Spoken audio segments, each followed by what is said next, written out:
सभी का स्वागत है फिर से हमारे चैनल में। हम जो इधर जो है एक नई टी10 सीरीज़ कवर करने के लिए आए हैं जो होने वाली है कुवैत टी10 इलाइट कप। ये एक कमाल की सीरीज़ होती है हमेशा से। ये अल हज़ेरी वर्सेस अल-मुल्ला एक्सचेंज के बीच में एक कमाल का गेम होने वाला है। इस गेम की हम ए टू जेड सारी बातचीत करेंगे क्योंकि न्यू सीरीज़ है तो हमारा इंटरेस्ट बना रहेगा इस सीरीज़ पे। क्योंकि हमेशा से कहा जाता है कि न्यू सीरीज़ जो होती है वो हमेशा से बेहतर होती हैं। पॉइंट्स अपडेट नहीं होते हैं तो दुनिया को उतना नॉलेज नहीं होता है कि कौन सा प्लेयर कितने ओवर्स डाल सकता है। और पहला गेम तो वैसे रिस्की होता है लेकिन सेकंड गेम जो उस टीम का होता है वो थोड़ा सा और ठीक बन जाता है क्योंकि पता चल जाता है कि कौन सा गेंदबाज 2 ओवर की गेंदबाजी करेगा, कौन सा गेंदबाज टॉप ऑर्डर में बैटिंग करेगा, कौन सा लोअर ऑर्डर में आएगा वगैरह सारी चीज़ें जो हैं वो पता चल जाती हैं। उससे पहले एक इम्पॉर्टेंट बात कि आप लोग हमारा जो प्यारा सा नन्ना मुन्ना सा टेलीग्राम चैनल है ना, इधर आके जुड़ जाइए। फाइनल टीम, फाइनल अपडेट, सारी इन्फॉर्मेशंस, लाइनअप के बाद जो सारी बातचीत होती है वो हमारे टेलीग्राम चैनल पे ही होती है। तो इधर आके जुड़ जाइए। कैसे जुड़ना है, डिस्क्रिप्शन में जाइए, वहाँ पे हमारे टेलीग्राम चैनल का लिंक दिया हुआ है, वहाँ से या फिर टेलीग्राम पर जाइए, सर्च कीजिए GL एक्सपर्ट MVST, आपको हमारा चैनल मिल जाएगा। इधर आके ज्वाइन हो जाएगा फाइनल टीम, फाइनल अपडेट्स के लिए। चलिए चलते हैं, बात करते हैं दोनों टीम्स के बारे में। अगर हम बात करें अल-मुल्ला एक्सचेंज के लास्ट गेम के बारे में, इनकी तरफ से ओपन किया था राजेश के ने, एक अच्छी नॉक खेली थी। उसके अलावा अंसल वी नज़र एवरेज, सल्थना एवरेज और प्रदीप सुब्रमण्यम ने 4 छक्कों के साथ एक कमाल की इनिंग खेली थी। गेंदबाजी से अगर हम बात करें, अरुण राज ने 2 ओवर की गेंदबाजी की थी, 1 विकेट शामिल था उसमें। सालेह चंद्रन ने 2 ओवर की गेंदबाजी की थी। नवीन राज ने 2 ओवर की गेंदबाजी की थी। विघ्नेश वरन ने 2 ओवर की गेंदबाजी की थी और अनुदीप ने भी 2 ओवर की गेंदबाजी की थी। अगर हम बात करें इनके एक और गेम के बारे में, तो इनकी तरफ से 2 ओवर जो है अरुण राज ने डाले थे, 2 विकेट भी शामिल थे उसमें। शैलेश चंद्रन ने 2 ओवर डाले थे, 1 विकेट शामिल था और इकोनॉमिकल बॉलिंग थी, यानी कि इन्होंने बहुत बढ़िया बॉलिंग की थी, रन नहीं लुटाए थे और विकेट भी निकाला था। अनुदीप 2 ओवर की गेंदबाजी के साथ 3 विकेट, बहुत बढ़िया गेंदबाजी थी। नवीन राजेंद्रन ने 2 ओवर की गेंदबाजी के साथ 1 विकेट और विघ्नेश्वरन ने 1.1 ही ओवर, क्योंकि तब तक ये सामने वाली टीम ऑल आउट ही हो गई थी और 2 विकेट इनके नाम रहा था।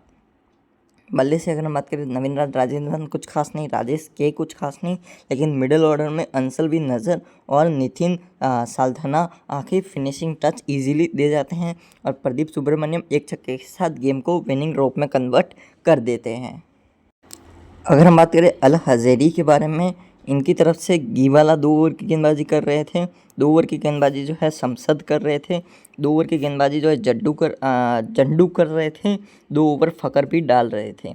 नीलिकर और हसन आरिफ को एक एक ओवर ही दिए गए थे, लेकिन हसन आरिफ जो है वो अमूमन 2 ओवर की गेंदबाजी कर जाते हैं। जेन फ़कर और जंडू ने अच्छी बॉलिंग की थी। जंडू का हमेशा से ही ये जो लीक रहा है वो अच्छा रहता है, या ये जो है कंसिस्टेंटली अपना परफॉर्मेंस कंटिन्यू रखते हैं।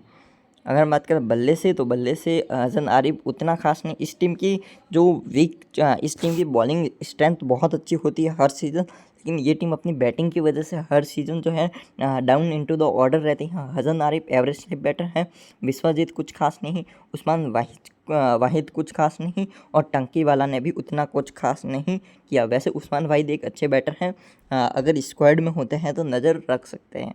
अगर हम बात करें इनके एक और गेम के बारे में, तो इनकी तरफ से अच्छा परफॉर्मेंस आया था उस्मान वाहिद और हेमंत जंडू का। क्या बैटिंग की थी, बहुत बढ़िया बैटिंग की थी। उसके अलावा उतना खास किसी ने नहीं किया। गेंद से अगर हम बात करें, घीवाला के 2 ओवर, ये जो है मैक्सिमम टाइम अपने पहला और तीसरा ओवर डाल जाते हैं तो उतने विकेट नहीं मिल पाते। शमसद 2 ओवर की गेंदबाजी, इनका 1 ओवर मिडल में, 1 ओवर डेथ में आता है, लेकिन हाई जो है इनका गेम का सेकंड ओवर भी कई बार आ जाता है और कई बार इनको जो है 7 या 8 ओवर मिलता है। इनकी तरफ से डेथ में जो है वो नीलिकर और हाँ हेमंत जंडू बॉलिंग करते हैं। जैन फ़कर भी कई बार करते दिख जाते हैं। मेन जो बॉलर हैं यही रहते हैं हमेशा से इस टीम से के। दिखने वाली बात है, अगर स्क्वाड में नहीं होते तो हम लोग बातचीत करेंगे कि कौन इस बार यानी इस सीज़न बॉलिंग कर सकता है। अल हज़ेरी ने भी NCMI की टीम को इतनी आसानी से हरा दिया था। NCMI की टीम एक टाइम पे बहुत ज़्यादा स्ट्रांग टीम हुआ करती थी, लेकिन अब की बार तो कुछ खास नज़र नहीं आती। असलम नफ़र के नाम 2 विकेट रहे थे, बहुत अच्छे प्लेयर हैं ये, इनके ऊपर नज़र रख सकते हैं अगर स्क्वाड में होते हैं। की वाला ठीक किया था शमसद, हेमंत और जैन फ़कर ने ठीक ठाक सा किया था। बल्ले से इजी सा चेज़ मार दिया था असलम नफ़र। अगर ये स्क्वाड में होते हैं ना तो ये प्लेयर को आप नज़र रखिएगा, क्योंकि ये जो है वो कुवैत जो इंटरनेशनल टीम होती है ना कुवैत की, वहाँ से भी खेल चुके हैं। बहुत बढ़िया प्लेयर हैं। हसन आरिफ तो ठीक प्लेयर है ही। चलिए चलते हैं, बात करते हैं ड्रीम इलेवन पे चल के दोनों टीम के बारे में। चलिए हम लोग ड्रीम इलेवन पे आ चुके हैं। इधर हम एक एक प्लेयर के बारे में डिटेल में बातचीत करेंगे, क्योंकि कई सारे ऐसे प्लेयर हैं जो चेंज हो चुके हैं, इस टीम से उस टीम में चले गए होंगे। चलिए हम लोग एग्जांपल के साथ ही बातचीत करते हैं। एस वरथप्पन ये दूसरी टीम में थे, अब इस टीम में आ चुके हैं। इस टीम के बाद 2 विकेट कीपिंग ऑप्शन है, वरथप्पन उस्मान भाई। स्टार्ट विथ अल हजेरी से ही हम लोग शुरुआत करते हैं। वरथप्पन अगर खेलेंगे टॉप 4 में बैटिंग करेंगे, विकेट कीपिंग कर सकते हैं। ये हाई चांसेस है दोनों प्लेयर खेलते दिख जाए, क्योंकि इस टीम की बैटिंग हमेशा से ही वीक रहती हैं, तो ये टीम चाहेगी थोड़ा सा बैटिंग को मजबूत करे। वरथप्पन उस्मान वाहिद दोनों खेल सकते हैं। उस्मान वाहिद नंबर 3 पे बैटिंग करेंगे अगर खेलते हैं तो, और वरथप्पन अगर खेलते हैं तो ओपन भी कर सकते हैं और नंबर 4-5 पे भी आ सकते हैं। वो हमको बैटिंग ऑर्डर आने के बाद पता चलेगा। अगर हम बात करें हसन आरिफ के बारे में, खेलेंगे तो ओपनिंग करते दिख जाएंगे, साथ में आपको 1 से 2 ओवर की गेंदबाजी करते भी दिख जाएगी और हाई चांसेस है खेलने भी चाहिए। मोहम्मद उमर की बात करें, हाई चांसेस रहेगी फर्स्ट गेम शायद ना खेले, अगर खेलेंगे तो टॉप ऑर्डर में बैटिंग करते दिखेंगे नंबर 3 से 4 के बीच में, तो ठीक ठाक से ही बैटर है। उतने अच्छे रिकॉर्ड्स तो नहीं, लेकिन एवरेज टाइप से बैटर है। समर रिजवा आई कसकर हाई चांसेस है इनमें से शायद कोई ना खेलता दिखे, जो भी खेलेगा वो नीचे ही बैटिंग करेगा नंबर 5 या 6 पे, तो उतना ज़्यादा ध्यान नहीं। ए उल हक अगर खेलते हैं तो ओपनिंग करते दिख सकते हैं, अगर इनको चांस मिलता है तो अच्छे प्लेयर है, हार्ड हिटिंग टाइप के बैटर है। ए पाकर के बारे में अगर हम बात करें, ठीक ठाक से ही बैटर हैं, वैसे पार्ट टाइम बॉलिंग कर सकते हैं। के रवि अच्छे प्लेयर हैं, ये ऑलराउंडर है, बैटिंग सेक्शन में से दिए हुए हैं। इनके बारे में मैं बता दूं कि ये बॉलिंग कर सकते हैं, राइट आर्म ऑफ स्पिनर हैं। अगर ये खेलेंगे तो एक आधा ओवर आपको इजीली करते दिख जाएंगे। एस मुंडे कुछ खास रिकॉर्ड है नहीं, खेलेंगे तो नंबर 6 से 6 के बीच में ही आपको खेलते दिखेंगे। इस बार जो है अल नज़ेरी की टीम स्ट्रांग नज़र आ रही है, क्योंकि इनके पास 3 अच्छे ऑलराउंडर हैं, मोहम्मद असलम नफ़र, हसन आरिफ और बिलाल ताहिर। अगर मैं बात करूँ असलम नफ़र के बारे में, खेलेंगे ओपनिंग के साथ 2 ओवर की गेंदबाजी कंफर्म देगी, CVC मटेरियल है। हैच काजी अगर खेलेंगे तो एज प्योर बैटर खेलेंगे, टॉप 4 में खेलते दिख जाएगी आपको ईजिली। तो आप लोग ट्राइबल रहेंगे बैटिंग फर्स्ट में, उसके अलावा नहीं। बिलाल ताहिर अगर खेलेंगे तो 1 से 2 ओवर की गेंदबाजी, साथ में बैटिंग भी, लेकिन इनके साथ सीन ये है, ये जो है ना वो बैटिंग बहुत नीचे करते हैं, नंबर 5 के करीब हमेशा से बैटिंग करते हैं और बॉलिंग भी पार्ट टाइम टाइप करते हैं। कंफर्म नहीं रहता कि ये ओवर डालेंगे या नहीं। वैसे इंटरनेशनल टीम से भी खेल चुका है कुवैत की, तो नज़र रख सकते हैं। उसके अलावा अगर मैं बात करूँ पी राजा गोपाल राव के बारे में, खेलेंगे तो एक आधा ओवर डाल सकते हैं। नीलिकर अगर खेलेंगे तो 2 ओवर की गेंदबाजी कंफर्म करेंगे। उसके अलावा तो उतने कुछ खास रिकॉर्ड्स नहीं हैं और शायद कोई खेलता भी ना दिखे। अहमद खान ठीक ठाक से प्लेयर है, खेलेंगे तो 2 ओवर की गेंदबाजी आपको करते दिखेगी। जैड फकर मेरे अनुसार खेलने भी चाहिए और 2 ओवर की गेंदबाजी आपको कंफर्म देंगे और डेथ में देंगे। एम अहमद अगर खेलेगी तो 1 से 2 ओवर के बीच में देते दिख जाएगी आपको, ठीक ठाक से प्लेयर हैं, पावर प्ले में ज़्यादातर डालते हैं। हेमंत चड्डू हाई चांसेस हैं, ये आपको खेलते दिखेंगे और 2 ओवर की गेंदबाजी मिडल में देंगे, ओवर नंबर 4 और ओवर नंबर 6 के करीब आपको देते दिखेंगे। जैकब खेलेंगे तो एक आधा ओवर पावर प्ले में, एक आधा ओवर मिडल में। उसके अलावा तो ये वसीम मोहम्मद अच्छे प्लेयर है, 1 से 2 ओवर डाल सकते हैं अगर खेलते हैं तो। अगर हम बात करें एलमुला एक्सचेंज के बारे में, इनकी तरफ से हैं एंटो, बहुत अच्छे प्लेयर है, खेलेंगे तो ओपनिंग करेंगे। इंटरनेशनल प्लेयर हैं, कह सकते हैं आप लोग, कुवैत की तरफ से इंटरनेशनल टीम से रिप्रेजेंट कर चुके हैं, अच्छे हार्ड हिटिंग बैटर हैं, नज़र रख सकते हैं। खेलेंगे तो ओपनिंग करते दिखेंगे। ये नज़र अगर ये खेलते हैं तो टॉप 4 में बैटिंग करते दिखेंगे। बैटर बहुत अच्छे हैं, कंसिस्टेंसीली स्कोर करते हैं। कृष्णा कोटी बहुत नीचे बैटिंग करते हैं, नंबर 6 से 7 के करीब एक आधा ओवर भी डाल जाते हैं। एस कुमार सर्वानंद ये टॉप 4 में बैटिंग करते दिखेंगे, ठीक ठाक से बैटर हैं, नज़र रख सकते हैं। एन सल्धना खेलेंगे नंबर 4 पे बैटिंग करते दिखेंगे, बैटर ठीक है, बैटिंग फर्स्ट में ट्राइबल रह सकते हैं। पी सुब्रमण्यम भी हमने आपको इनके स्टैट्स दिखाए, बहुत बढ़िया लेवल की हार्ड हिटिंग करते हैं, सिर्फ छक्कों में ही डील करते हैं, अच्छे प्लेयर हैं, खेलेंगे तो आपको ईजिली नंबर 5 के करीब बैटिंग करते दिख जाएंगे। लास्ट नाम है एम फरीस, इनके बारे में उतने ज़्यादा कुछ रिकॉर्ड्स नहीं हैं, प्लेयर वैसे एवरेज टाइप से हैं, अमूमन इन्होंने जो अपने लो लेवल मैचेस हैं वहाँ पे ओपनिंग ही की है। अगर हम बात करें ऑलराउंडिंग सेक्शन में, एन राजेंद्रन ओपनिंग करेंगे, 2 ओवर की गेंदबाजी आपको कंफर्म देंगे। इनको आप लोग अपनी टीम से ड्रॉप करने का रिस्क नहीं ले सकते। एम विघ्नेश्वरन अच्छे प्लेयर हैं, 2 ओवर की गेंदबाजी आपको कंफर्म करते दिखेंगे। एक मिडल में एक डेथ में आता दिखेगा। बैटिंग से ज़्यादा उम्मीद मत रखिएगा, बॉलिंग ठीक ठाक सी करते हैं। ये कबीर ये जो है एक वो लास्ट सीज़न एक सरप्राइज पैकेज के रूप में आए थे। लेफ्ट हैंडर बैटर है, लेफ्ट आर्म ऑर्थोडॉक्स बॉलिंग कर सकते हैं। वैसे इनके पास एक टैलेंट है, ये ऑफ स्पिन भी कर सकते हैं। इस लेवल पे अभी तक नहीं डाली है, लेकिन इन्होंने लो से लो लेवल पे राइट आर्म ऑफ स्पिन भी डाली है। अच्छे प्लेयर हैं, ठीक ठाक से प्लेयर हैं। खेलेंगे तो पावर प्ले में अपना ओवर डालेंगे।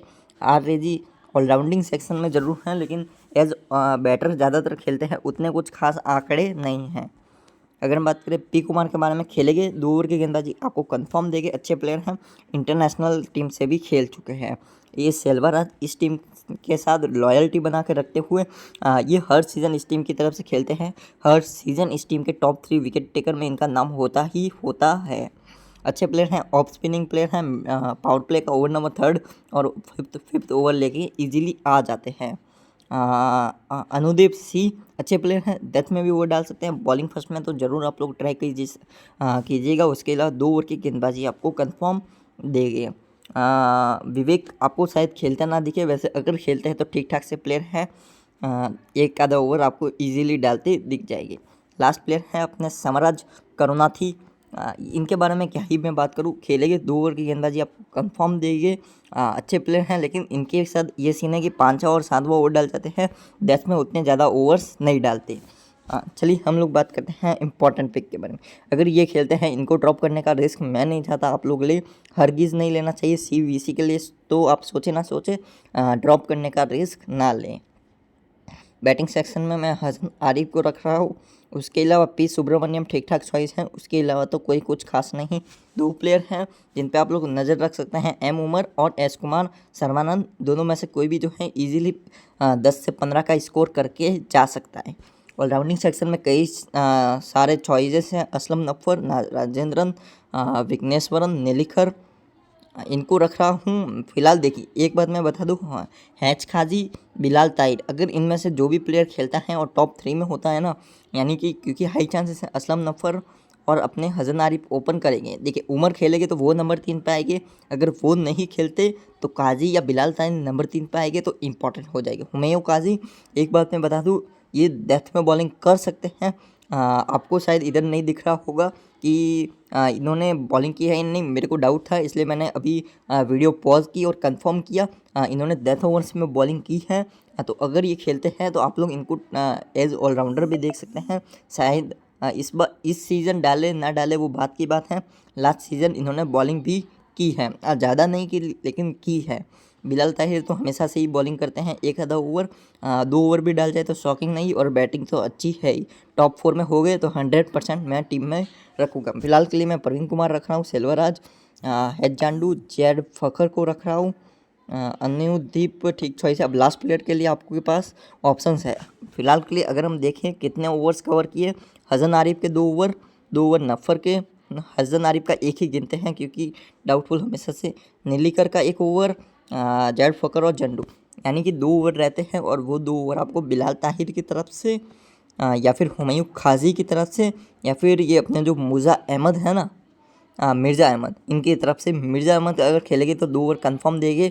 उस कंडीशन में क्या होगा, नीलिकर खेलेंगे ही नहीं, या फिर इनका 1 ओवर और 1 ओवर इनका करता दिख जाएगा। उस कंडीशन में हम लोग जो है वो नीलिकर को ईजिली ड्रॉप कर सकते हैं और हम लोग मिर्ज़ा अहमद के साथ चले जाएंगे। हाँ, ये ज़्यादा बेहतर लग रहा है। अब लास्ट प्लेयर के लिए डाउटफुल ये है कि हम एक एक्स्ट्रा बैटर ले, बिलाल ताहिर के रूप में एक ऐसा प्लेयर है जो दोनों काम कर सकता है, बैटिंग बॉलिंग दोनों।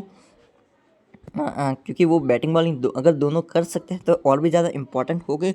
तो फिलहाल के लिए मैंने बिलाल ताहिर को ही रखा है, क्योंकि ईजिली आपको एक आधा ओवर के साथ टॉप 4 में बैटिंग दे देगी। और बैटिंग तो बहुत अच्छी है इनकी, कोई डाउट नहीं है इसमें, बहुत अच्छी हार्ड हिटिंग करते ही हैं। CVC के लिए आपको ज़्यादा कुछ सोचना नहीं है, सी तो आपको चले जाना है असलम नफ़र के साथ। VC के लिए आपके पास 2 चॉइसेस हसन आरिफ हैं और एंटो भी हैं। GL के नज़रिए से बड़ा रिस्क है जड्डू, जेड फकर और एन राजेंद्रन है ही। फ़िलहाल के लिए अगर मैं बात करूँ, मेरे सी है असलम नफ़र और वीसी है हसन आरिफ। फ़िलहाल मेरी ये टीम है। फाइनल टीम के लिए टेलीग्राम चैनल पे ज्वाइन हो जाइएगा, क्योंकि फाइनल टीम वहीं पे आएगी। Thank you for the watching this video. Hopefully हम लोग अच्छा करेंगे।